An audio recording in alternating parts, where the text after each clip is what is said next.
Como vai, Dani? Bom dia. Bom dia, Diogo. Tá aí com o teu chimarrãozinho, eu já tomei o meu, É, meu dia começou cedo hoje. Inclusive, nós falávamos aqui, o Vini, eu ia Fábio. dizer o Rafinha, o Fabinho, né? A gente aqui falando sobre esse período de férias, quanto a gente fica mais conturbado, tudo, a gente perde a nossa rotina, a gente tem que retomar e com tudo com mais esforço. E isso é importante a gente trazer essa analogia também para a nossa felicidade, que é sempre o meu tema, porque a felicidade é central na nossa vida e a gente muitas vezes deixa ela de lado, mas realmente é a nossa força, né, para ter uma vida significativa.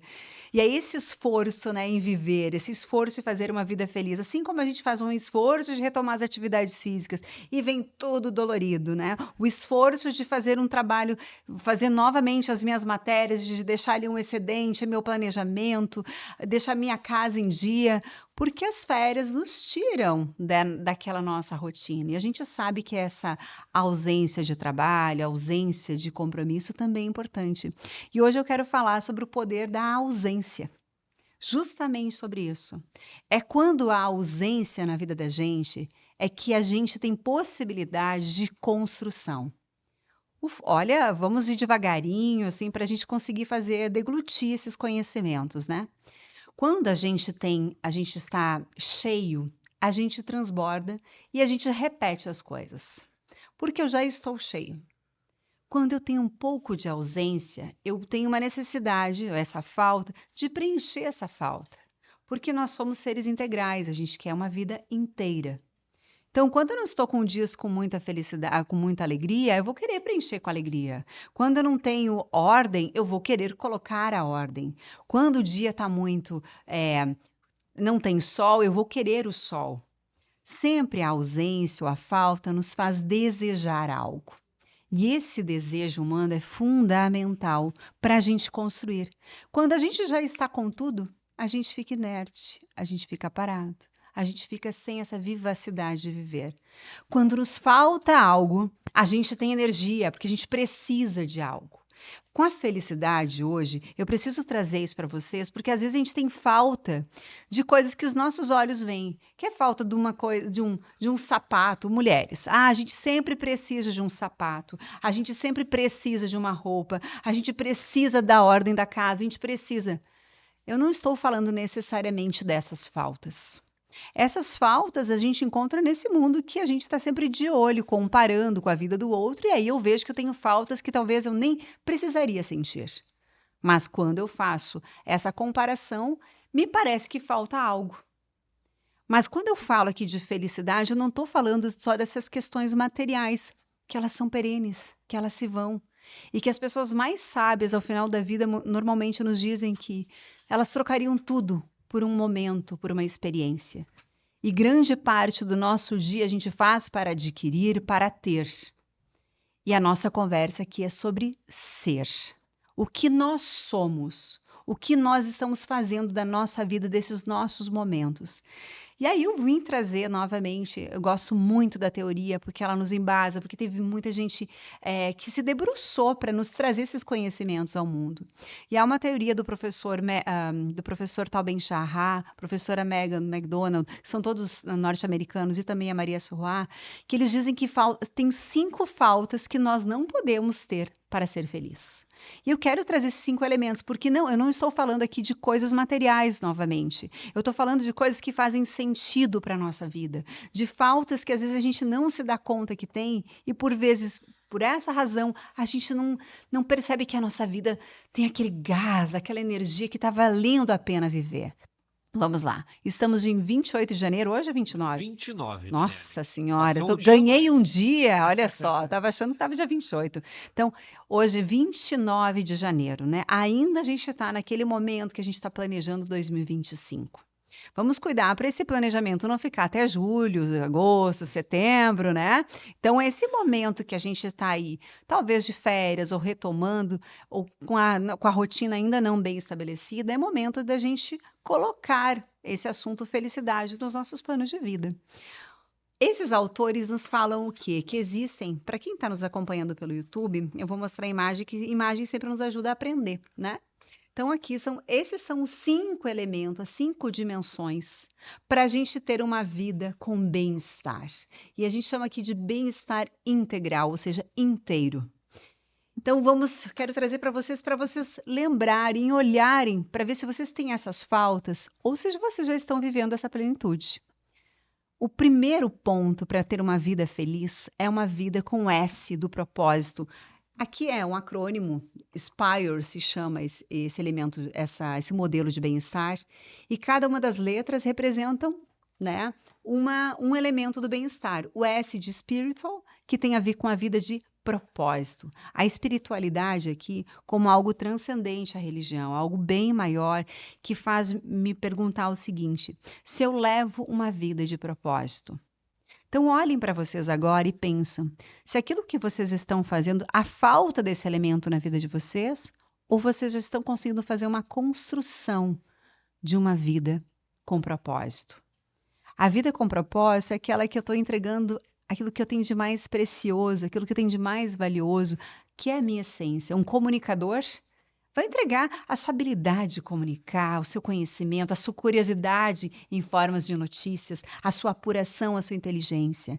Então, se eu tenho esses elementos, eu entrego ao mundo e vejo que a minha vida, poxa, está fazendo sentido. Às vezes não é aquele espaço, às vezes pode ser um outro lugar, mas está tudo certo. Mas eu preciso entender se aquilo que eu tenho de mais precioso eu estou entregando ao mundo. Se eu gosto, eu conheço uma pessoa que ela é maravilhosa, ontem inclusive falava com ela, e ela ama limpar as casas. E ela disse assim, isso para mim é propósito, chegar na tua casa e deixar a tua casa bonita, organizada, limpa. Para ela não é só uma forma de ganhar dinheiro. Ela faz o dia dela fazer sentido. Então esse é o primeiro aspecto que é importante que a gente não tenha falta na nossa vida. É algo, inclusive, elementar nos elementos ali do bem-estar. O segundo é o físico. O que tu tá fazendo com esse corpo? E como é difícil isso, né, gente? Acho que com o tempo o corpo vai nos dando sinais, ele já pede a manutenção e não tem escolha. Mas quando a gente é jovem, a gente é super homem, super mulher, e a gente acha que não, até porque não precisa de muita manutenção, a gente precisa sim de um plano de conservação, de futuro, né? Que a gente não tem muita habilidade para isso, mas pensa, jovens aí, 18, 20, né? O que vocês estão fazendo com o corpo e a mente de vocês? E aí a gente tem a tríade da alimentação, do sono e da atividade física. Eu nem preciso falar sobre isso, porque isso está todos os dias, nutricionistas, psicólogos, todos os profissionais da área da saúde nos puxando a orelha, ou melhor, nos dando sugestões aí de como é que a gente pode ter um físico, né, pleno, para que a gente tenha uma vida boa. O outro elemento, então a gente já falou dos 5 elementos, a gente falou de uma vida de propósito, o segundo, a vida, meu corpo físico e mental, e o terceiro é o intelectual. O que é o intelectual? É se eu estou aberta para o mundo, para aprender, para experiências. E aí, por que isso é tão importante? Porque quando a gente se torna um ser de verdades, verdades absolutas, a gente não tem mais troca. Não faz mais sentido eu conversar com uma outra pessoa, não faz mais sentido eu experimentar uma outra comida ou fazer uma viagem diferente, ou seja, eu apequeno demais o meu mundo. Meu mundo fica pequeno. O meu cérebro, inclusive, fica pequeno porque eu não gero novas conexões. Então, eu transformo minha vida, o tempo útil da minha vida é muito menor. Então, se eu quero uma vida plena, vamos aprender, a gente aprender com os livros, com as pessoas, com as experiências, então, assim, com os momentos de viver. Então, as pessoas que estão abertas ao novo, continuam sendo crianças curiosas, elas têm uma forte tendência de serem pessoas mais felizes. Então, dos 5 elementos, vida de propósito, né? Como é um rádio, a gente tem que fazer uma repetição aí para a gente, inclusive, mentalizar. Vida com propósito, como é que eu faço em relação ao meu corpo e minha mente, minha vida intelectual, ou seja, minha curiosidade, sou aberta a novas experiências. E agora, o quarto elemento, são as relações. Como é que estão os meus relacionamentos? Sejam eles familiares, da família de origem, da família constituída, se você já constituiu uma família, com os teus amigos, enfim. Se as tuas relações são relações que te colocam para cima, que te agregam, né? E lembrando que não existem relações perfeitas. São nas relações, nas trocas, no desafio das relações é que a gente gera a nossa transformação, a nossa evolução como ser humano. Mas as relações, quando a gente fala, começa pela relação mais difícil que há, que é a relação com a gente mesmo. O quanto eu me cuido, o quanto eu me amo, o quanto eu me aceito. Porque a gente se conhece em termos de vulnerabilidade, de problemas, de desafios, de faltas, né? E muitas vezes a gente acha que o outro não tem e a gente, por conta disso, se desvaloriza. Porque a gente não conhece as faltas do outro. Ou a gente acha que conhece as faltas do outro, mas a gente não conhece tão profundamente quanto as nossas. E em razão disso, muitas vezes a gente acha que a nossa vida não é a melhor, que eu não tenho tantos talentos, que eu não sou tão potente quanto o outro.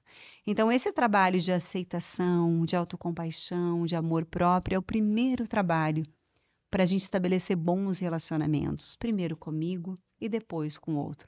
Gente, eu estou falando de uma forma muito ampla hoje, né? E depois a gente vai dar uma aprofundada, porque assim, é muito fácil dizer, eu tenho que me aceitar, eu preciso ter amor próprio. Tá, mas como se faz isso? Calma, a gente vai fazendo essa construção, né? Mas é importante a gente saber que não é só fazendo o bem para o outro, cuidando dos meus filhos, cuidando do meu marido, do trabalho das pessoas. Antes de qualquer pessoa, existe em nós. Isso não é ser egoísta. Isso é ser gente. A gente precisa cuidar da gente. Só o que eu tenho, eu consigo dar para o outro. Se eu tenho amor, eu dou amor.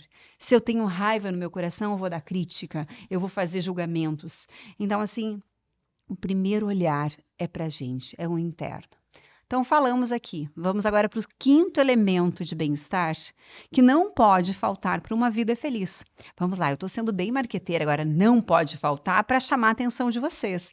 Mas é claro que a nossa vida é incompleta, né? Claro que em algum momento um item vai estar mais baixo, outro mais alto e está tudo bem. Isso é uma construção. Há momentos que a gente tem plenitude, há momentos que a gente está em espaços mais vazios, que a gente não está no momento físico tão bom, ou eu me distanciei de amigos, que está na hora de eu ter essa consciência que eu preciso das pessoas, ou construir um novo grupo de amigos se aquele não faz mais sentido. E está tudo certo. Então vamos para o quinto elemento, que são as emoções. Ou seja, se eu aceito as minhas emoções, se eu não fico me julgando, porque eu não posso sentir raiva, porque eu sou uma pessoa muito medrosa, eu vou esconder o meu medo. Cara, se eu escondo o meu medo, isso vai gerar ansiedade. Então, de a gente conseguir entender quais são as nossas questões internas. Se eu sou uma pessoa mais prudente, é natural que eu vou sentir um pouco mais de medo, porque eu vou querer tomar decisões mais assertivas, eu não quero errar.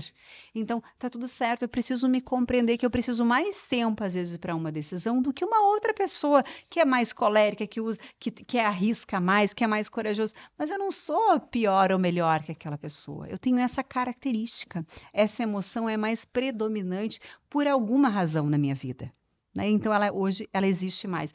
E talvez no momento que eu aceite essa emoção, com o tempo ela vai, inclusive, esvaziando. Porque eu sei que eu tenho mais medo e eu vou tratando esse medo, eu reconheço esse medo. E eu começo a lidar melhor com este medo. Isso não é num passe de mágicas, naturalmente. Mas a mais importante das emoções é eu entender que emoção que eu estou vivendo hoje. Esses dias eu acordei bem mal-humorada. Eu costumo ser uma pessoa mais equilibrada. Costumo, né? Vamos lá. Isso não significa que seja uma pessoa perfeita, tenha as suas oscilações emocionais. Mas naquele dia, e eu percebi por quê? Porque eu tinha feito um planejamento para mim naquele dia, eu gosto das coisas mais organizadas, e eu acordei tarde, daí eu pensei, poxa vida, estragou tudo. Imagina eu começar a trabalhar 9 horas da manhã. E aí eu fui mal-humorada pro escritório, nem tomei café, fiz aquela coisa, né? E eu fiquei mal-humorada por um bom tempo, talvez por 2 horas, ainda naquele. Mas depois que eu consegui reconhecer minha emoção, o que eu estava sentindo ali? Frustração. Eu estava muito frustrada. E o que eu tive que fazer naquele momento? Reconstruir meu dia. Simples assim. Algumas coisas eu tive que simplesmente dizer, eu errei e não dei conta, e outras coisas eu remodelei. Mas quando eu consegui olhar para aquela emoção e vi que eu estava que nem uma criança frustrada que não ganhou um pirulito que queria, eu pensei, calma aí. Eu entendi minha criança interior, acalmei minha criança interior e voltei não a ser bem-humorada. Mas, enfim, as coisas ganharam a dimensão que elas precisavam no meu dia.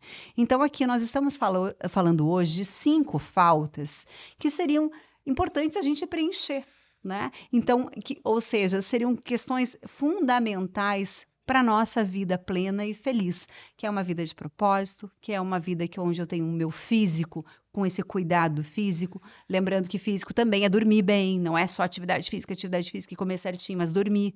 E a nossa geração esquece, né? Nesse mundo que a gente está mais elétrico, esquece que dormir é fundamental. O intelectual, o relacional e o emocional. Esses 5 elementos nos dão uma base. E a gente, em vez de a gente ficar futricando e olhando coisas, outras faltas materiais que a gente pode ter na nossa casa, um vaso de flor, essas coisas tão periféricas, talvez a gente olhe para esses 5 elementinhos e diga assim, realmente, talvez eu precise fazer um plano não para comprar um sofá novo, mas um plano para eu voltar a me relacionar melhor com as pessoas. Então, esse é o recadinho hoje, gente. A gente olhar para aquilo que tenha realmente muito significado na nossa vida. Muito obrigado, Daniele, que tenho certeza que cada ouvinte identificou uma ou duas. Eu fiquei com a segunda alternativa, a questão do físico. Obrigado, Daniele. Vocês merecem, gente. Nossos colegas aqui todos identificando alguma dessas situações. Que legal, né, Vini? A gente identificar uma ou duas, não olha para 5 de uma vez, porque vai ficar muito difícil da gente tomar decisão. Olha que aquilo que está mais vulnerável. Se é o físico, pensa no físico como uma ação. Não coloca 10 para vocês no final do ano dizer assim, não consegui. Eu realmente me fracassei. Faz pequenos passos, baby steps, a gente sempre fala. Para qualquer mudança, são pequenos passinhos que se tornam mais leve e possivelmente nós saímos com essa meta vitoriosa. Muito obrigado, ótima semana e até semana que vem estaremos aí. Tá bom, um abração, gente, um bom dia.